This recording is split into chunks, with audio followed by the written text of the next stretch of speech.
There. So today I want to share a little bit about how I started to receive messages. So then I can share with you guys some of the things that you might want to look for, look out for on the other side of your awakening. A lot of things that people do not often talk about.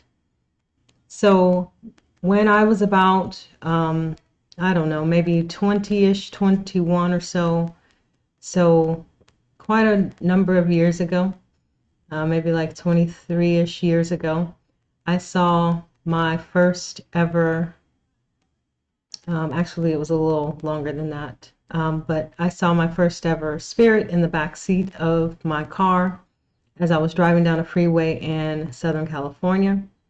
I looked in the rear view and there was a sailor sitting in the back seat, and it freaked me out, of course. I remember my heart like beating through my chest, and I went in full-blown panic mode. But of course, it only lasted a few seconds and it was over, right? And I had always had really vivid dreams too, and I didn't know that that was anything out of the ordinary. I just thought everybody dreamt, and so usually I kept them to myself. Um, and so time progressed. I would experience and see more spirits, in a way that was not conducive, I would say, to me trusting any kind of messages or connecting with any of them. It would be kind of scary.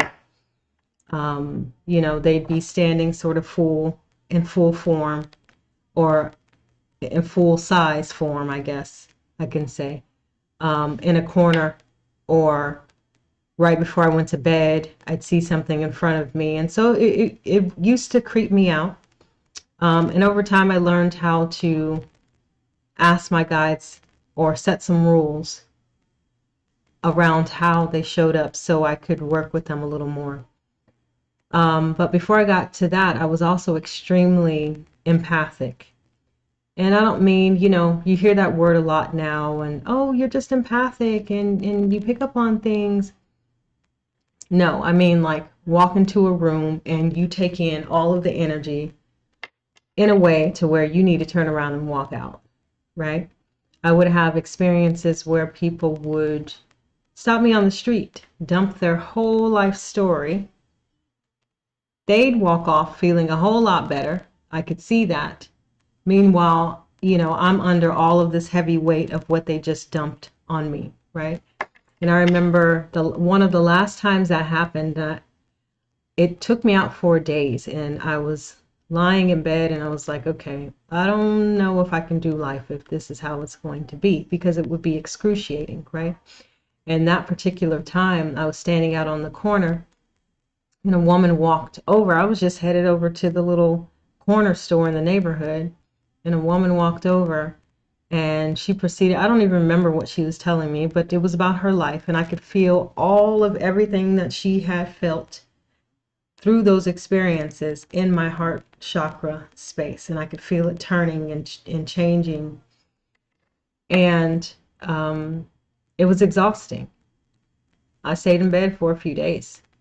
I hid for those few days, and then when I came out, I was like only in the front yard. And I remember other instances, like when I'd be in an auditorium. It's too much. It was just too much of everything, right? At my graduations, in big crowds, whatever it was like my body couldn't hardly handle it because I didn't have any boundaries in place. I didn't even know what boundaries were, energetic boundaries. And so I certainly wasn't setting any, right? And the more I experienced this,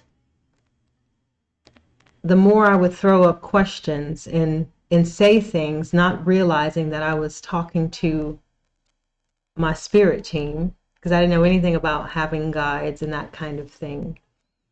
But I would say things like, if I got to keep seeing dead people, then it needs to look a different way. I can't see them like this. And so then the next time I would see a spirit, it would be in a different way. But I wasn't specific enough because I didn't know really what was going on. There certainly wasn't anybody to talk to about it. Little by little, I would mention things to people and they'd say, well, you know, you can set rules, like, and I don't even remember who these people, clearly they were other intuitives, but I don't clearly remember how I came across them or how I met them, because that just wasn't a part of my world then.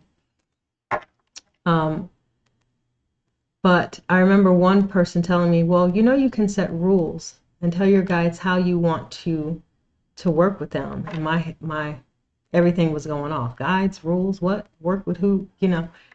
Um, but I tried it and it worked. And I had to keep refining it. And so the first time I set a clear rule, like, okay, only have deceased people show up right here. That's all I can handle. Here, in like a Polaroid picture snapshot, you know. And they did it. But to stress that they were no longer alive on this earth plane, they had X's over their eyes. And I'm like, okay, that's still hella creepy. We gotta, we can't do that, you know. So I had to specify at every turn how I wanted it and how I would be okay with it. Because up until then, I had done things to kind of shut it down. I at least tried, right? Any and everything I thought would work, I left the lights on at night when I needed to. Left doors open so that I could hear other people in the house, and you know, I would make sure to not close my eyes until I was absolutely, completely exhausted, you know. So there would be different things that I was trying to like push it out, and they didn't really work. And also, I didn't have much bandwidth for it because I was a single parent. I was busy. I was trying to pay rent. I was trying to make sure people were fed and clothed. And I really just didn't have the capacity, right, to think about it or to seek out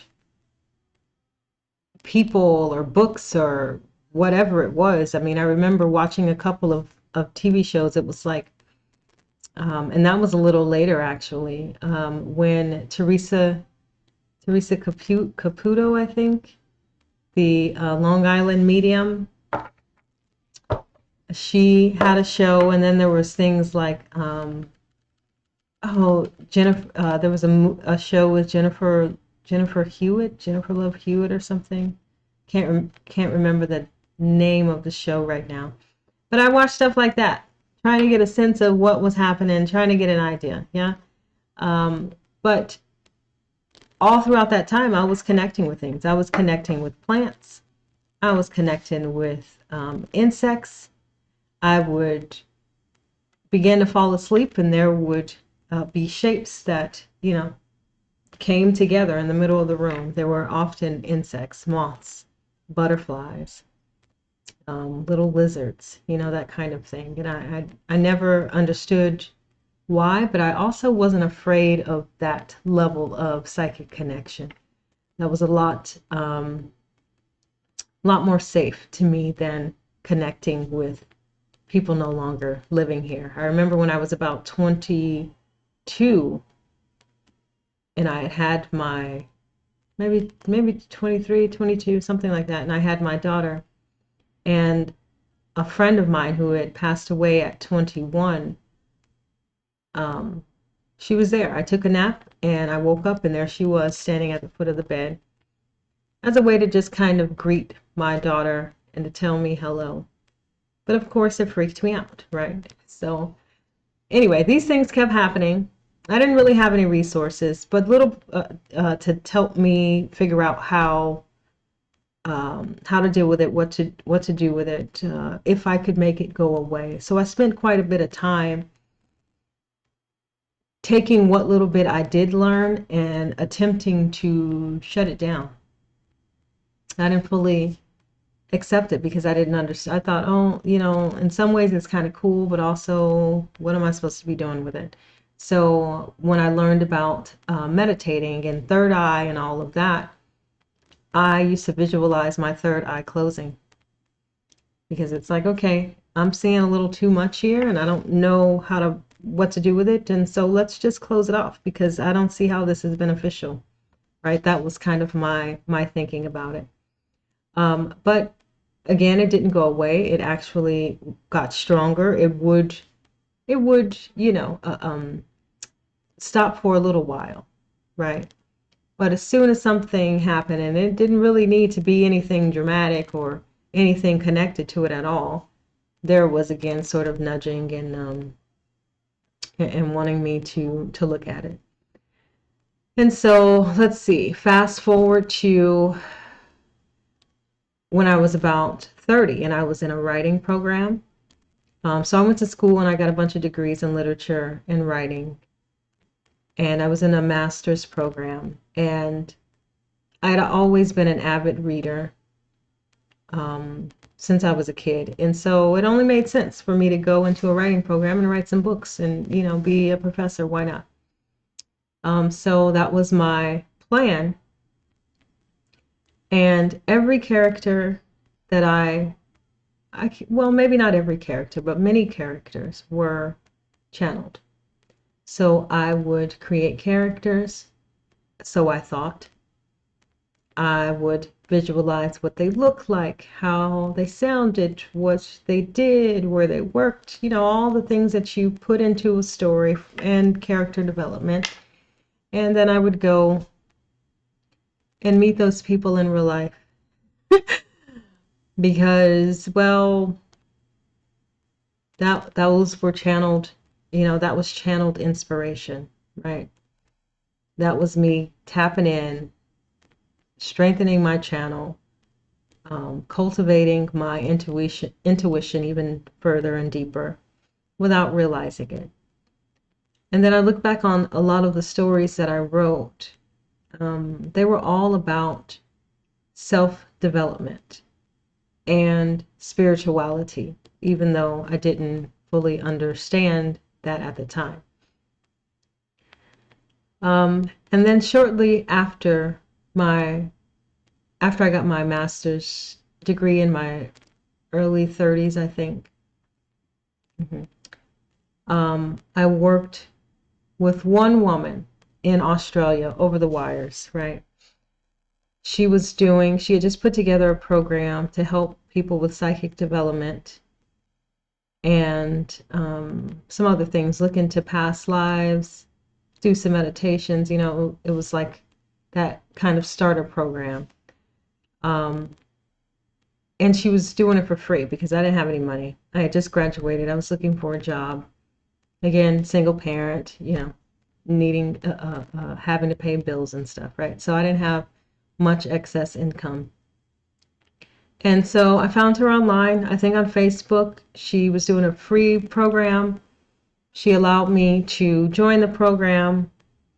And the exchange was that I was going to write the reviews for it, do that kind of thing, right? And so I went through her program, module, all the modules, right? And I think it was about module 1 or 2, where she was like, oh, I think you're supposed to be doing this work that I'm doing here. Because you are so clear. You're such a clear channel. And the reason I had joined the program was kind of to see. I was like still in doubt about it, although I was having all these dreams and all these feelings and knowing all this stuff. What was I supposed to do with it? And also maybe I was just a little crazy, right? So so I joined her program, and she confirmed, like, no, you're not crazy. You're this open channel. And I'm going to set you up with some people so you can give them some readings. I wasn't even through the entire program, and she was ready for me to go and to provide readings. And before that, I had provided her some as a part of the program. And I was terrified to give other people readings because, my God, what if I got it wrong, right? What if, again, I had been making this stuff up? I know she said it and confirmed it, but, that's just one person. And so I had all these doubts and all this crazy fear running through my head, and I wouldn't connect with them surely online, right? I think, what was popular back then. It was like, maybe it was Zoom. Was Zoom around like 10 years ago? I don't know. Whatever the video platform was, right? I wouldn't meet with them that way. I wouldn't even meet with them over the phone. I instead opted for email only readings, right? Because, well, I was a writer, and so I could write it out. And it felt like less pressure if they were not looking at me or on the phone in silence if I got something wrong. And then I could take my time. I could take however much time I wanted to need it. And so that's the way I did it. I think she set me up with like 3 readings, maybe 4. And all I had was their first name and their city, because I knew that they lived near her and she was in Australia. And so that was it. They asked me, oh, and they did ask a question. And so I tuned in. I saw what I saw. Lots of messages came through. I don't think for any of them I did medium. Oh, actually, I take that back. I do remember it was one that also received a mediumship reading through that. But most were just a psychic reading. And I wrote it all out and I sent it in, and crickets. Nobody responded. And I was like, okay, I don't know what that means. This was crazy. And you start like having all this doubt. And then the woman later, the woman that I was working with, she said, yeah, they didn't respond to you, but they responded to me. And here's the feedback. And then I was, she was going through telling me how like spot on I was with everything. So that was like the start of me doing this work professionally and for other people. And it was certainly not the plan, like not ever. And even after I started doing this professionally, I still have had many, many other plans because, it's been a hard thing to kind of accept at times, and a hard thing to parlay into something that makes enough money to sustain myself at times as well. Now, there was a period of time when I took a break, and that was because people in my family close to me were dying. There was first my grandfather, and then I think a year or 2 later my father, and then the following year my sister. And so that definitely took a toll. And I will say around that time though, right before my father died, I had moved to Portland, Oregon, where I am now, and I was really deep into meditation. So I would meditate daily for almost 3 hours every time, right? I was going real hard in that direction. And I was seeing all kinds of things. There was no question as to, whether or not I was supposed to do this work. I had experienced past lives. I was over on other planets, all of these things, right?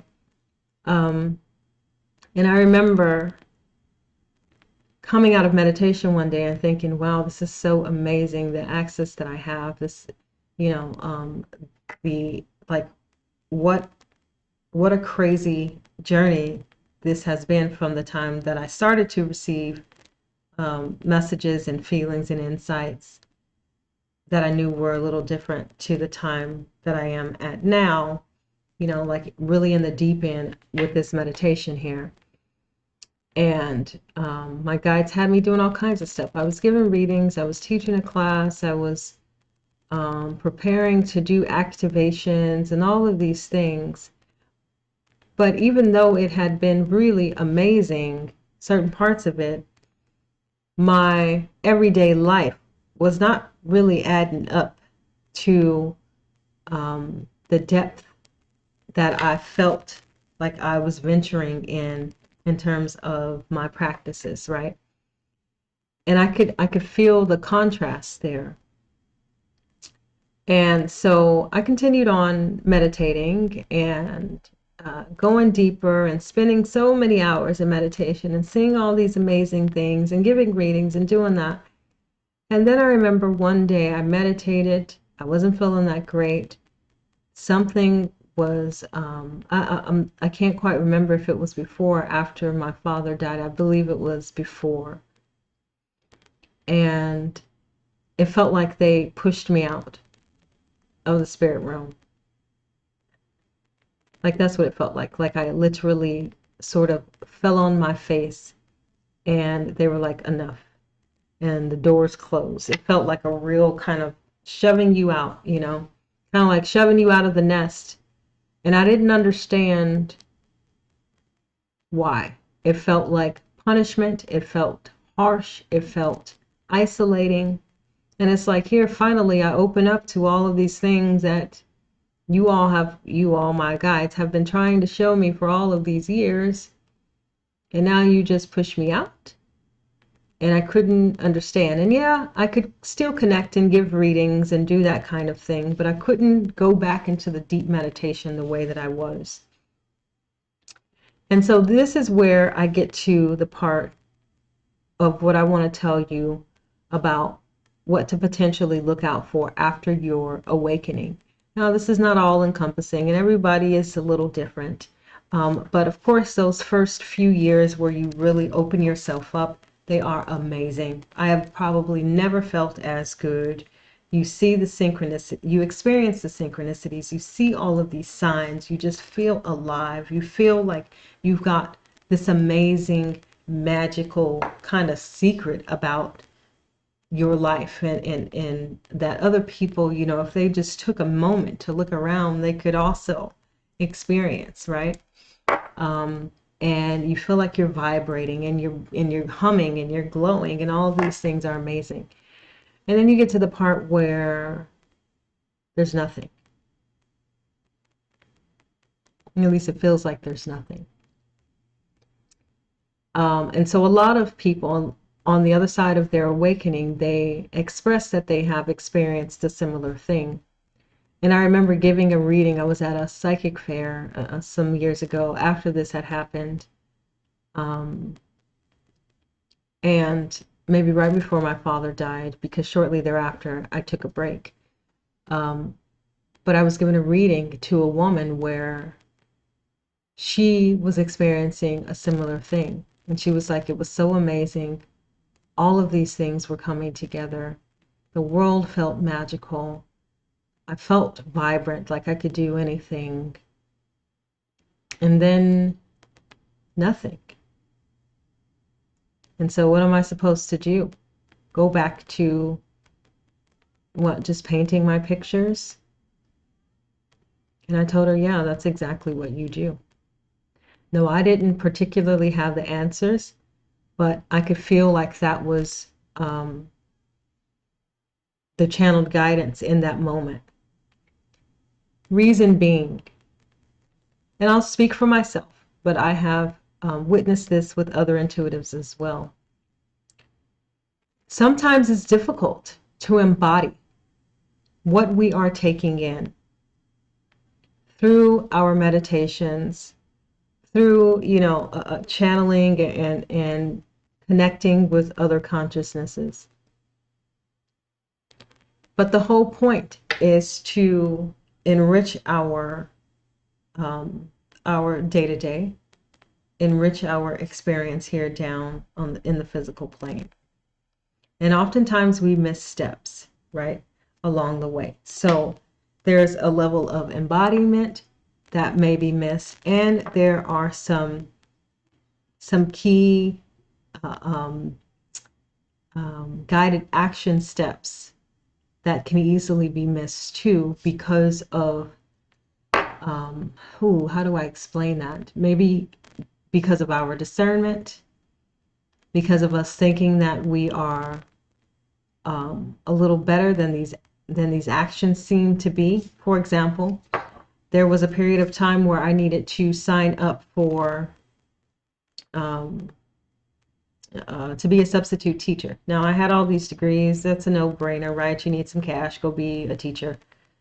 That was one of the easy avenues for me, but I didn't want to do it again. I did not want to do it again. I was circling back around in a cycle and I couldn't quite figure out why. And so the correct next step for me was to sign up again to be a substitute teacher. And I thought, dang, this again? You've shown me all of these other worlds. We're over here in other galaxies on different planets, doing all of this stuff, connecting to consciousnesses. And then here in this physical world, I got to go do some crap that I don't want to do. Why? I didn't mean that I would have to stay there indefinitely. It was just the next step, right? And who knows where it would have taken me. I would have got there, passed go, been able to move on and do my next thing. But I refused the step. Not to say that that was the only way to take care of that, because we've got multiple options, multiple opportunities to evolve something that's ready to evolve. But that was the next step for me at that time, and I refused it, and therefore I kind of had to wait until the next, next set of conditions came that would allow me to evolve it in a similar way. There was that. I missed a few steps like that during a certain period of time, right before they pushed me out. So I was wondering why it wasn't adding up there in the physical world. Well, I was denying some of the action, some of the guided action steps. And I also, therefore, wasn't embodying what it was that they were trying to show me and trying to have me learn. Yeah. So, especially the latter. Well, I will say both of them, maybe not especially the latter, but both of them together can definitely get you to a point where you feel like there's nothing. And it was all for naught because things are not moving and you're kind of there in the standstill waiting for something. Asking questions of what happened to the magic? What happened to the livelihood? Well, like with anything, after a honeymoon and the newness kind of wears off and you see, okay, there's a little bit of work to do here. And you settle in, right? And hopefully settle into the rhythm of the work. But if you are refusing things the way that I was, because it didn't seem to match, I should have been given retreats, I thought. I should have been writing books about this stuff, I thought. I could definitely do that, right? But we are often where we are.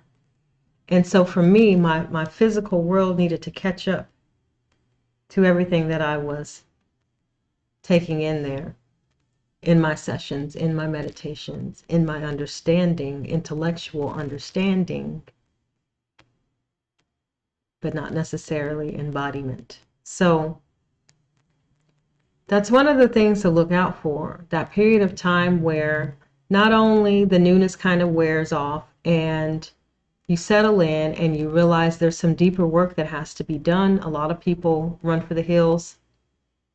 Oh, I don't think I really believe in spirituality anymore. I've heard that when it kind of gets rough. I definitely took a break. In part because not only was that happening, it was also compounded by grief of close family members. And I just said, okay, I can't do all of this right now. Right? And although it was always there, sort of in the back running, and I would use my intuition and my insight and tune in about different things during that break for myself and my family, still never really sharing it out like overtly, I would say. I didn't really have the intention of stepping back into the space as a practitioner. But you know, when that is the path that you signed up for, you can deny it all you want to. You're just gonna keep circling the bin, circling around until you surrender to it. So one of the things to make sure that you look out for is that you are doing the embodiment work alongside whatever it is that you're taking in. If you are experiencing a lot of interaction with different spirits, what does that embodiment work kind of look like? Well, what are the messages that they are giving, right? What are your guides telling you in terms of how to connect and why you're connecting and in the ways that you need to connect? Is it through the heart chakra? Is it through mostly the crown, right? And the third eye? Are you just seeing the images? So even those things can be telltale signs as to what you need to embody for yourself. Yeah, we become a channel, but it's not one session that I give where I don't learn something myself, right? And so those become the things that we need to intellectually understand for ourselves, integrate, and embody. And then also certain beliefs, right? It's hard to do this work and stay in a specific mindset. We're at a rate of evolving maybe faster than other people especially in certain areas, especially in the wisdom that we can unearth, right? You can't get to wisdom without embodiment. So there's responsibility in this kind of work. And so after that awakening happens and you settle in and you realize, oh, there's some stuff hanging out in the shadows and my blind spots that I need to deal with. How do you deal with it? And oftentimes it plays out. Most times, almost 100% of the times, it plays out in the 3D, some scenario, some situation, and there you are asking to make a different decision about it, right? That's where you evolve, that's where you grow. And so we still got the same kind of trajectory as everyone else here when we awaken, even though we may feel like we're these magical beings, rightfully so. But it doesn't mean that we can circumvent or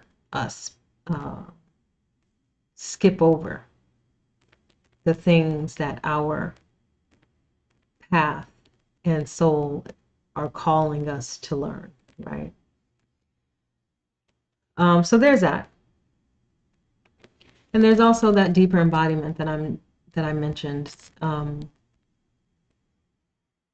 When you haven't allowed yourself to understand how you best embody things, when that's not even on your radar, okay, embodiment, what is that? What does it mean? How do I do it?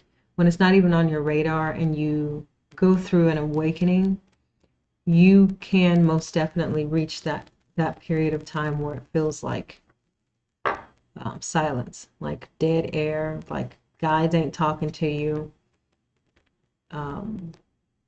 The magic, you've been kind of cut off from it, and you feel like you've been just dropped back down into the 3D here without anyone up there sort of listening in. It's because you haven't learned the lesson yet. And how do you learn the lesson? Well, you go and you live.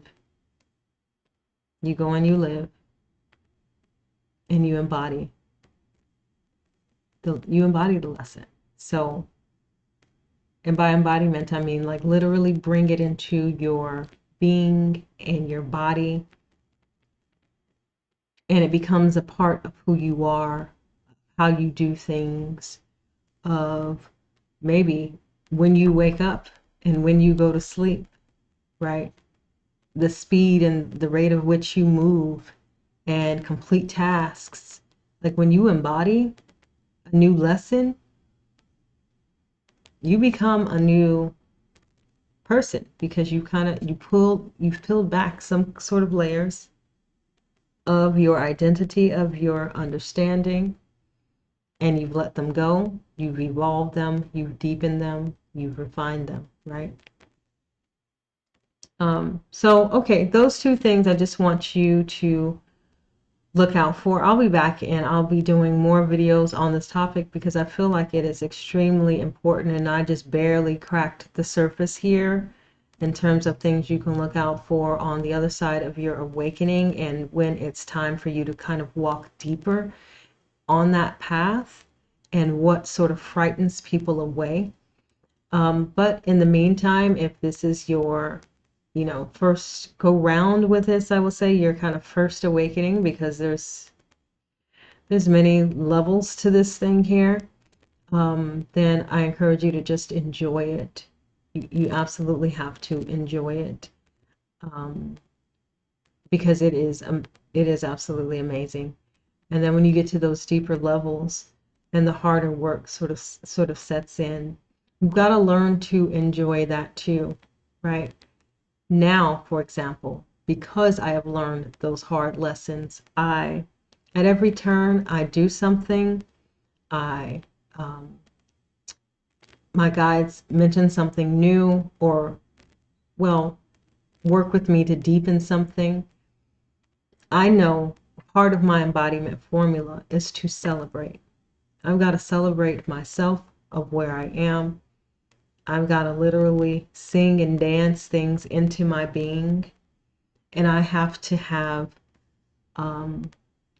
interaction with other human beings to just enjoy the earth and the surroundings, right? Because that's a part of why we are here. And so, of course, there's a physical component to us understanding and evolving.